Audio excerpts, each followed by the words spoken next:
নমস্কার বন্ধুরা, আশা করি সবাই ভালো আছেন। আজকে আবার একটা নতুন মিউচুয়াল ফান্ড নিয়ে আপনাদের সামনে এলাম, যেখানে কিন্তু আপনাদের যেখানে কিন্তু আপনারা খুব কম টাকার কিন্তু আপনি লামসাম এবং এসআইপি মোডে কিন্তু আপনি বিনিয়োগ করতে পারেন। বরাবরই আমি মূলত নতুন ইনভেস্টরদেরকে মিউচুয়াল ফান্ডে আনার জন্য আমি মূলত ভিডিও বানাই। সো এক্ষেত্রে নতুন যারা ইনভেস্টমেন্ট করতে চাইছেন তারা কিন্তু এই ফান্ডে ইনভেস্টমেন্ট করতে পারেন। আর যারা পুরনো ইনভেস্টর, যারা এক্সিস্টিং ইনভেস্টর আছে, তারা কিন্তু এই ফান্ডেও ইনভেস্টমেন্ট করতে পারেন। আজকে এমন একটা ফান্ড নিয়ে কথা বলছি, যে ফান্ডে আপনি যদি ইনভেস্টমেন্ট না করেন তাহলে আপনার পোর্টফোলিও কিন্তু অপূর্ণ থাকে। সো একটা ভালো একটা কিন্তু মিউচুয়াল ফান্ড এএমসির ভিতরে কিন্তু এই ফান্ড কিন্তু পড়ে। আর ভারতের অর্থনীতিতে কিন্তু এই যে কোম্পানি আছে, এই মিউচুয়াল ফান্ড এর অন্যান্য অনেক আরো জিনিস আছে যেগুলো কিন্তু ভারতের অর্থনীতি বিশাল বড় কিন্তু একটা যোগদান কিন্তু দেয় এবং করে এসেছে এখনো পর্যন্ত, এবং ভবিষ্যতেও কিন্তু করবে। আমি কথা বলবো টাটা গ্রুপের। তো টাটা ফিনান্সিয়াল সার্ভিসের একটা মিউচুয়াল ফান্ড, যেটা কয়েক বছর আগে অ্যাজ এ ইনোভো হিসাবে লঞ্চ করেছিল ভারতে মিউচুয়াল ফান্ড মার্কেটে। সো এই ফান্ডে কিন্তু আপনারা তখন যারা ইনভেস্টমেন্ট করেছিলেন, যারা লামসাম ইনোভো পিরিয়ডে যারা কিনেছিলেন, তারা জানেন এই ফান্ড এখনো পর্যন্ত কেমন রিটার্ন দিয়েছে, এবং লং টার্মে আপনাদের কিন্তু এই ফান্ড একটা কিন্তু ভালো রিটার্ন দেবে। আর অনেকে কোশ্চেন করে যে আমাদের শর্ট টার্মে, দেখুন শর্ট টার্মের কোনো কনসেপ্ট হয় না, ঠিক আছে। কিছু কিছু ফান্ড আছে যেগুলো শর্ট টার্মে দেয়, আবার কিছু কিছু ফান্ড আছে কিছু কিছু শর্ট টার্মে দেয়। আবার দেখলেন যে এই ফান্ডটা শর্ট টার্মে দিয়েছে, দেওয়ার পর স্টপ হয়ে গিয়ে একটা লং অনেক দিন পরে গিয়ে আপনাকে রিটার্ন দিচ্ছে। তো শর্ট টার্ম ইনভেস্টমেন্ট যখন আপনি কোথাও বিনিয়োগ করবেন, তখন আপনার শর্ট টার্মে বা খুব তাড়াতাড়ি চটজলদি রিটার্নে এরকম কোনো কিছু কনসেপ্ট কিন্তু হয় না। মোটামুটি একটা কিন্তু আপনার একটা 3 ইয়ার্স আর 5 ইয়ার্স একটা হরাইজন মেনে কিন্তু আপনাকে চলতে হয়। সো এইভাবে কিন্তু যদি আপনি ইনভেস্টমেন্ট করেন বা ইনভেস্টমেন্ট পোর্টফোলিওটাকে যদি কিন্তু সাজান, তাহলে কিন্তু আপনার টাকাটাও কিন্তু গ্রো হবে এবং রিস্কের কোনো কিন্তু ভাগ থাকে না। এখনকার জেনারেশন চাই, মানে এখনকার জেনারেশন যারা আছে তাদের চাই আমি আজকে টাকা দিলাম কালকের মধ্যে আমার দুগুণ হয়ে যাবে। সরি, কিছু কিছু সেগমেন্ট আছে, কিছু কিছু আপনার ইনস্ট্রুমেন্ট আছে, সেখানে হয় ঠিকই কিন্তু আপনার অনেকটা কিন্তু রিস্ক থাকে, আপনার হতেও পারে নাও হতে পারে। যে আমি যে ফান্ডগুলোর কথা বলি বা আপনি যে ফান্ডগুলোর কথা বলবো, সেটা কিন্তু একটা স্টেডি রিটার্ন কিন্তু দেবে, এবং this is for long term year capital gain. আপনি লং টার্মের জন্য আপনার টাকা আপনি তৈরি করতে পারবেন, লং টার্মের জন্য টাকা কিন্তু আপনি আপনার বানাতে পারবেন, এবং সেটা সুরক্ষিতভাবে। তো আজকে আমি যে ফান্ডটা নিয়ে ডিসকাস করব, তার আগে আমি সবাইকে অশেষ ধন্যবাদ জানাই যে আমাকে সাপোর্ট করার জন্য। আর আমার চ্যানেলে যারা অনেক নতুন সাবস্ক্রাইবার হয়েছে তাদেরকে অশেষ ধন্যবাদ আমাকে সাপোর্ট করার জন্য, এবং আপনারা একটা লাইক অবশ্যই দেন। একটা লাইক আমি আশা করি আপনাদের কাছ থেকে পাবো। যারা সাবস্ক্রাইব করবেন না তাদের কাছে রিকোয়েস্ট করবো অন্তত একটা লাইক দিয়ে যাবেন। তো আজকে কথা বলবো টাটা মাল্টিক্যাপ ফান্ডের ব্যাপারে। তো টাটা মাল্টিক্যাপ ফান্ডে কেন ইনভেস্টমেন্ট করা উচিত, এবং আমাদের কি প্রয়োজনীয়তা আছে এই ফান্ডে, এবং কেন একটা বেস্ট ফান্ড, যে ফান্ড আপনি যদি পোর্টফোলিওতে রাখেন তাহলে কিন্তু আপনার একটা লং টার্মে কিন্তু, আমি কিন্তু শর্ট টার্মে রিটার্নের কথা বলছি না, শর্ট টার্মে আপনাকে চাইলে এই ফান্ডই শর্ট টার্ম চাইলে আপনাকে শর্ট টার্ম দিতে পারে, কিন্তু লং টার্মে সব ফান্ডের একটা স্টেডি রিটার্ন কিন্তু আপনি দেখতে পাবেন। সো চলে আসা যাক আমার কম্পিউটার স্ক্রিনে, যে এই ফান্ডের পুরো ফান্ড অ্যানালাইসিস করবো এবং কি কি অপরচুনিটিস আছে, সেইগুলো আপনাদের সাথে আমি পুরোপুরিভাবে ডিসকাস করবো। তো চলে এলাম আমার কম্পিউটার স্ক্রিনে।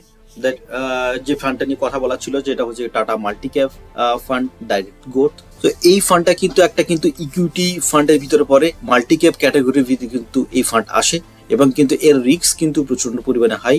সো আপনারা যদি বেশি রিটার্ন চান তাহলে কিন্তু আপনাকে হাই রিস্ক ফান্ডে কিন্তু যেতে হবে, এবং সেই ফান্ডটা হচ্ছে গিয়ে আপনার হাই রিস্ক ক্যাটাগরির ভিতরে কিন্তু আপনার পড়ে। এবার কথা বলবো যে এই ফান্ডটা কিন্তু জাস্ট আপনার লঞ্চ হয়েছিল ঠিক 1 বছর আগে, 2023 সালে 16 jan। তো 1 বছরের ব্যবধানে কিন্তু এই ফান্ড কিন্তু 31.32% কিন্তু রিটার্ন দিয়েছে, যেটা কিন্তু এফডি থেকে বা রিকারিং এর থেকে কিন্তু অনেকটাই কিন্তু বেশি, এবং স্টেডি কিন্তু একটা সিকিউরিটি কিন্তু রিটার্ন কিন্তু আপনাকে এখানে কিন্তু দেখতে পাবেন। এবং এর যে মিনিমাম এসআইপি আছে এবং লামসাম আছে, সেটা কিন্তু সবার কিন্তু একটা রিজনেবল প্রাইজের ভিতরে আছে। এই ফান্ডে কিন্তু যে কেউ কিন্তু আপনি ইনভেস্টমেন্ট করতে পারেন। কেন বলছি এই ফান্ডে যে কেউ ইনভেস্টমেন্ট করতে পারেন, দেখুন আমাদের এই যে 150 টাকা কিন্তু রেখেছে, সেটা কিন্তু কোম্পানি রেখেছে যে যাতে সবাই এই ফান্ডে কিন্তু ইনভেস্টমেন্ট করতে পারেন। যারা ভাবছেন যে আমার কাছে অত টাকা নেই, তারা কিন্তু আপনি এই ফান্ডে কিন্তু আপনি ইনভেস্টমেন্ট করতে পারেন। আপনার কিন্তু আমি আগেও ভিডিওতে আমি বলেছি যে আপনার 10 টাকারও মিউচুয়াল ফান্ড আছে, সেখানে আপনি যেতে পারেন। দেখুন পাতি বাংলা কথায়, আপনি যতটা কিন্তু ইনভেস্টমেন্ট করবেন ততটাও কিন্তু আপনি কর্পাস ভ্যালু কিন্তু আপনার টাইমের পরে কিন্তু লং টার্মে কিন্তু আপনি কিন্তু দেখতে পাবেন। তো এটা কিন্তু শর্ট টার্ম বা মিউচুয়াল ফান্ড বা ইনভেস্টমেন্ট অনেক যেগুলো আছে কিন্তু শর্ট টার্মের জন্য একেবারেই আমি বলবো না কোনো দিনের জন্য যে রাত পোয়ালেই আপনার প্রচুর রিটার্ন হয়ে যাবে। আর আপনার একদিন মার্কেট কমে গেল, আপনি বললেন যে আমার রিটার্নটা কেন কমে গেল, এমনটা নয়। আপনাকে ধৈর্য ধরে মিনিমাম 3 বছর কিন্তু আপনাকে সময়সীমা কিন্তু এর ভিতরে কিন্তু রাখতে হবে এবং ধৈর্য ধরে কিন্তু ইনভেস্টমেন্ট করতে হবে। এবং প্রতি মাসে আপনি যদি এসআইপি মোডে করেন তো এসআইপি মোডে কিন্তু প্রতি মাসে কিন্তু আপনাকে ইনভেস্টমেন্ট কিন্তু চালিয়ে যেতে হবে। যে আপনার মার্কেট পড়ে গেল বলে আপনি আর টাকা দিলেন না, এমনটা নয়। আপনাকে স্টেডি কিন্তু ইনভেস্টমেন্ট কিন্তু সিস্টেমেটিক ওয়েতে আপনি ইনভেস্টমেন্ট কিন্তু প্রতি মাসে যদি আপনি 500 টাকা করে করেন, 1000 টাকা করে করেন, প্রতি মাসে কিন্তু আপনি 1000 টাকা করে আপনি দিতে থাকুন। দেখবেন যে আপনি যে টাইম পিরিয়ডের ভিতরে কিন্তু রেখে চলছেন সেই সময় দেখবেন একটা ভালো কিন্তু রিটার্ন আপনাকে এই মিউচুয়াল ফান্ড কিন্তু জেনারেট করে দেবে। এবং কেন বলছি জেনারেট করে দেবে, তার কিছু কারণও আছে। সেই কারণগুলো আপনাদেরকে আমি ডিটেলসে ব্যাখ্যা করব। তো আপনারা ভিডিও দেখতে থাকুন, স্কিপ করবেন না। স্কিপ করলে আপনারা ভাবছেন যে টাটা মিউচুয়াল ফান্ড বলেছে, মাল্টি ক্যাপ ফান্ড বলেছে, আমি এক্ষুনি গিয়ে করে নিচ্ছি। সরি, আপনারা বুঝতে পারবেন না যে কেন ফান্ডটা আপনার জন্য ইম্পর্টেন্ট এবং কি রিটার্ন কিন্তু আপনার এই ফান্ডে কিন্তু দেবে। সো ভিডিওটা যারা এখনো লাইক করেননি প্লিজ একটা লাইক তো করবেন। এবার চলে আসি রিটার্ন। আপনি যখন যদি লামসাম মোডে কেউ যদি ইনভেস্টমেন্ট করতো, বা লামসাম মিনস হচ্ছে কি থোক টাকা, বাংলায় যেটাকে বলা হয় প্রচলিত কথায়, আপনাদের সহজ সরল ভাষায় আমি কথা বলার চেষ্টা করব। কোনো কিছু টার্ম এমন কিছু করব না যাতে আপনারা বুঝতে পারেন না। থোক টাকা বা এককালীন টাকা যদি আপনি ইনভেস্টমেন্ট করেন, সেটা কিন্তু আপনার যদি 20,000 টাকা যদি আপনি 1 বছর কিন্তু দিতেন, তাহলে আপনার 1 বছরে সেই টাকাটা কিন্তু দাঁড়াতে কিন্তু 26,080 টাকা কিন্তু গিয়ে দাঁড়াতো। 30% কিন্তু আপনি রিটার্ন দেখতে পেতেন।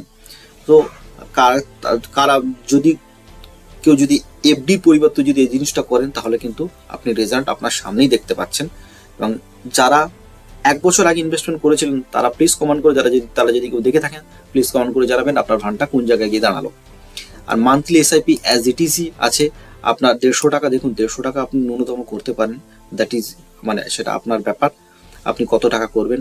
আপনি যত টাকা চেষ্টা পারেন আপনি টাকাটাকে এমন টাকা বাড়াবেন, তাতে আপনার রিটার্নটাও কিন্তু আপনি ভালো দেখতে পাবেন। আর যেটা আমি আপনাকে বলছি কেন এই ফান্ড আপনাকে বেশি রিটার্ন জেনারেট করে দেবে, তার কিছু কিছু কারণ আছে। দেখুন একটা ফান্ড যখন রিটার্ন দেয় তার মূলত কিছু কারণ থাকে। তার কারণগুলোর ভিতরে একটা খুব ইম্পর্টেন্ট কারণ থাকে, সেটা হচ্ছে গিয়ে হোল্ডিংস মানে হচ্ছে গিয়ে আমি টাকাটা আপনাদের কাছ থেকে টাটা মাল্টি ক্যাপ টাকাটা নিয়ে কোন কোন কোম্পানি স্টকে ইনভেস্ট করছে, সেটাই হচ্ছে গিয়ে সবচেয়ে বড় কারণ থাকে আপনার রিটার্নের জন্য। দেখুন এই যে কোম্পানিগুলো আছে যেগুলোর নাম আপনারা স্ক্রিনে দেখতে পাচ্ছেন, সেগুলো কিন্তু অনেক কিন্তু আপনারা জানেন, অনেক কোম্পানির নাম জানেন না। তো আমি প্রতিটা কোম্পানির নাম ধরে ধরে আপনাদেরকে বলা সম্ভব না।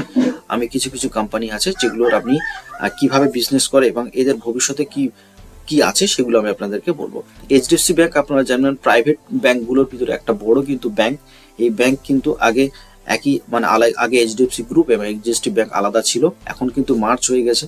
এই ফান্ডে বা এই মিউচুয়াল ফান্ড কিন্তু এই যে কোম্পানি স্টক আছে সে কিন্তু এখন কিন্তু আন্ডার পারফর্ম করছে। যখন পারফর্ম করবে বাই ডিফল্টলি আপনি রিটার্ন ভালো দেখতে পাবেন। অনলি ফর এই মিউচুয়াল ফান্ডটা কিন্তু এখন বা এই স্টকটা কিন্তু এখন পারফর্ম করছে না কারেন্টলি, যদি ফ্যাক্ট বলি। Reliance industries as it is আপনারা জানেন, রিলায়েন্স কোম্পানির জিও আপনার সিম কার্ড আপনি দেখতে পান, রিলায়েন্স পাওয়ার আছে, রিলায়েন্স রিফাইনারি আছে, আরো অনেক প্রোডাক্ট আছে যেগুলোর নাম এখনো মনে করা সম্ভব না, আপনাদেরকে বলতে পারবো না। সেই কোম্পানির স্টকে কিন্তু এই ফান্ড কিন্তু ইনভেস্টমেন্ট করে। এছাড়া আছে পিএসইউ সেক্টরের একটা বিশাল বড় কিন্তু brand, that is SBI bank, যার কিন্তু স্টক এখন কিন্তু 700+ কিন্তু আছে। তো ভবিষ্যতের জন্য কিন্তু এই কোম্পানি কিন্তু আপনার কিন্তু ভালো জায়গায় কিন্তু আপনাকে রিটার্ন দেবে, ভবিষ্যতে আপনাকে ভালো জায়গায় রিটার্ন দেবে। বিকজ এসবিআই বা এই কটাগুলি স্টক নয়, পুরোপুরি ওভারঅল যে স্টকগুলো আছে সেই কোম্পানিগুলোর ভবিষ্যৎ কিন্তু খুবই ভালো। ন্যাশনাল থার্মাল পাওয়ার কর্পোরেশন আছে, যেটা এনার্জি সেক্টর গভর্নমেন্টের। তো এই ভারতবর্ষ এখন কিন্তু গ্রিন এনার্জির দিকে কিন্তু এগোচ্ছে, আপনারা দেখতেই পাচ্ছেন। গভর্নমেন্ট সোলারকে প্রমোট করছে, উইন্ড এনার্জিকে প্রমোট করছে, আপনার হাইড্রোজেন আপনার জলবিদ্যুৎকে প্রমোট করছে।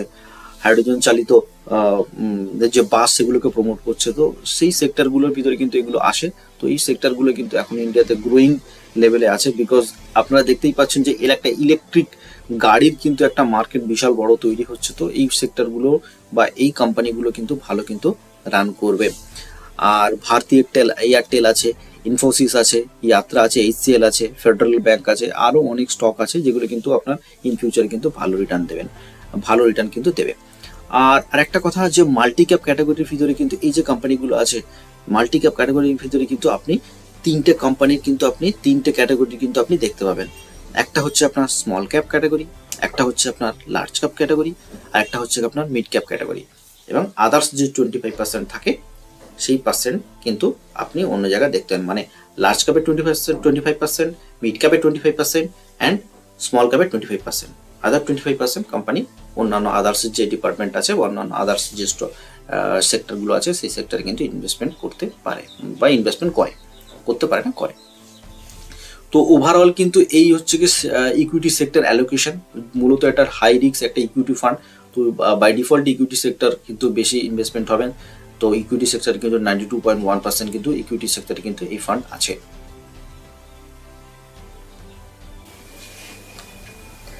এবার একটা সহজ ভাষা, যিনি আরো অনেক পয়েন্ট আছে সেগুলোকে আপনারা অতটা বুঝতে গেলে তার আপনাদের পুরোপুরি বোঝাতে হবে। তো আপনাদেরকে সহজ জিনিস বোঝার জন্য যে কেন এই ফান্ডটা ইম্পর্টেন্ট সেগুলো আপনি বলবো। ধরুন আপনি কোনো একটা দোকানে জিনিস কিনতে গেছেন, সেই দোকানে বা কোনো একটা মোবাইল কিনতে যাচ্ছেন বা কোনো একটা ফ্রিজ কিনতে যাচ্ছেন, এর আগে দেখে নেন যে ওই কোম্পানি বা ওই প্রোডাক্টটার কেমন রিভিউ আছে, কেমন ফিডব্যাক আছে, বা কেমন কাজ করছে বা কেমন চলছে, সেইগুলো আপনি দেখেন। তো ফান্ড রিটার্ন অনুযায়ী যে এই মাল্টি ক্যাপ ক্যাটাগরির ভিতরে যে ইকুইটি মাল্টি ক্যাপ ক্যাটাগরি আপনারা এখানে দেখতেই পাচ্ছেন, ইকুইটি মাল্টি ক্যাপ। সো এই ক্যাটাগরির ভিতরে যে কোম্পানিগুলোর যে ফান্ড আছে সেই সাথে যদি আমি তুলনা করি, তো সেই তুলনা করে আমি রিটার্ন আপনাকে দেখাচ্ছি। যে ফান্ড রিটার্নস আছে 3 মাসে 11%, 6 মাসে আপনার 14%, এবং 1 বছরে 30% রিটার্ন দিয়েছে। ওভারঅল যতদিন পর্যন্ত ফান্ড লঞ্চ করেছে ওই ক্যাটাগরির ভিতরে 32.3% কিন্তু রিটার্ন দিয়েছে। তো ক্যাটাগরি অ্যাভারেজ এটা এখনো পর্যন্ত নীল, বিকজ ফান্ডটার কিন্তু বেশি দিন বয়স হয়নি, 1 বছর বয়স হয়নি, 1 বছরই বয়স হয়েছে শুধুমাত্র। সেই জন্য 1 বছর আপনার 42% কিন্তু এভারেজ যে রিটার্ন সেটা 42% কিন্তু রিটার্ন দিয়েছে। এবার চলে আসে যে পির কম্বিনেশন। সো এবার চলে আসে পির কম্পারিজন। সো পির কম্পারিজনের ভিতরে আমরা দেখবো যে এই ক্যাটাগরি ওয়াইজ কিন্তু এই ফান্ড কোন জায়গায় আছে, বা এই ক্যাটাগরি ওয়াইজের বা একই সেম কোম্পানির ফান্ডগুলো কোন রেটিং আছে। তো এটা আপনাদের এবার চলে আসবো expense ratio, exit load and tax. প্রথমে চলে আসে এক্সপেন্স রেশিও। সোজা বাংলা কথা বলতে গেলে চার্জ, এই ফান্ডের চার্জ কত। সো এই ফান্ডের চার্জ হচ্ছে গিয়ে 0.27% এই ফান্ডের চার্জ আছে। এক্সিট লোড আপনি যদি এক্সিট লোড যদি 12%-এর থেকে যদি আপনার বেশি হয় ইনভেস্টমেন্ট, আপনি যদি 12% আপনি যে ইনভেস্টমেন্ট করেছেন সেটা যদি 12%-এর যদি বেশি যদি তোলেন আর 1 বছরের ভিতরে যদি আপনি উঠাতে যান, তাহলে আপনার কিন্তু 1% কিন্তু আপনার কিন্তু ট্যাক্স লাগবে। সুতরাং চেষ্টা করবেন 1 বছর পর, মানে যত প্রয়োজন হোক না কেন 1 বছর পরে তোলার আপনারা পার্টিকুলারলি চেষ্টা করবেন। ট্যাক্স অ্যাজ ইট ইজ যেমন আছে ট্যাক্স, যারা ট্যাক্স পে করেন, এখানে long term capital gain, short term capital gain কিন্তু এখানে অ্যাপ্লাইড। আপনি যদি 1 বছরের ভিতরে যদি তোলেন তাহলে আপনাকে 15% চার্জ দিতে হবে, ট্যাক্স দিতে হবে। আর 1 বছর পরে যদি গিয়ে আপনি যদি তোলেন তাহলে কিন্তু আপনাকে 10% কিন্তু ট্যাক্স পে করতে হবে। আর এই ফান্ডে কিন্তু ফান্ড ম্যানেজার আছে মূর্তি নাগরাজন, রাহুল সিং, তেজস গুটখা, ইনারা কিন্তু এই ফান্ডের কিন্তু ফান্ড ম্যানেজার্স আছে। সো এই ফান্ড কিন্তু যারা নতুন এবং পুরনো ইনভেস্টার তাদের জন্য কিন্তু খুবই গুরুত্বপূর্ণ একটা ফান্ড। সো আপনারা কিন্তু নিশ্চিন্তে কিন্তু এই ফান্ডে ইনভেস্টমেন্ট করতে পারেন, বা আপনার যিনি ফিনান্সিয়াল অ্যাডভাইস আছে আপনি তার সাথে যোগাযোগ করতে পারেন, আর আপনি নিজে বুঝে শুনে কিন্তু এই ফান্ডে কিন্তু ইনভেস্টমেন্ট করতে পারেন। আমি আপনাদেরকে বললাম যে এই প্যারামিটার আছে, এর জন্য কিন্তু আপনারা এই ফান্ডে কিন্তু ইনভেস্টমেন্ট। সো এই গেল আপনাদের টাটা মাল্টিক্যাপ ফান্ডের রিভিউ। তো আপনাদের রিকোয়েস্ট করবো একটা লাইক দিয়ে যাবেন, আর যারা চ্যানেল নতুন তারা সাবস্ক্রাইব করবেন। আমি এরকম আরো মিউচুয়াল ফান্ডের রিলেটেড ভিডিও নিয়ে আপনাদের সঙ্গে আবার দেখা হচ্ছে। ভালো থাকবেন, সুস্থ থাকবেন, এবং আমার ইউটিউব চ্যানেল আপনারা দেখতে থাকুন। আশা করি আপনাদের এই ভিডিওটা ভালো লেগেছে। তো অনুগ্রহ করে একটা লাইক দিয়ে যাবেন। দেখুন এতে তো আপনাদের কোনো পয়সা লাগে না, কিন্তু আমার অনেকটাই হেল্প হয়। So keep watching my YouTube channel. Thanks for watching.